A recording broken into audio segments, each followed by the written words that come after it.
আর তোমরা দুজন কি গিফট দিলে দেবদাকে একটু শুনি। এই ভাই প্রজাপতি টু কি হচ্ছে কি? প্রজাপতি টু তো আছে, এছাড়া প্রজাপতি টু এখন প্রজাপতি টু প্ল্যানিং রয়েছে দেবদা, হ্যাঁ আর কি প্ল্যানিং রয়েছে?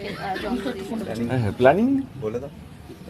আজকে আজকে সাধারণ মানুষের সাথে দেব সেলিব্রেট করছে, এরকম ভাবেই সব বিভিন্ন হলে গিয়ে আমরা এরপর একটা হলে যাবো, হল ভিজিট করবো, তাই আজকের দিনটাই তো লড়াই, মানে হয় না কি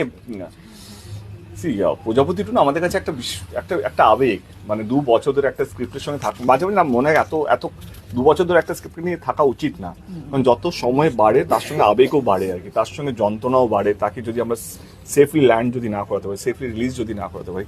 তো আজকে হচ্ছে আমাদের 2 বছরের পরিশ্রম, 2 বছরের আলোচনা, 2 বছরের মধ্যে সমালোচনা, 2 বছরের মধ্যে রাগ অভিমানকে কোনটা রাখবো কোনটা হবে, তার সব জবাবটা আজকে দর্শক দিচ্ছে তাদের হাততালি দিয়ে, তাদের টিকিট কেটে হলে আসা, হাউসফুল করে ভর্তি করে দেওয়াতে।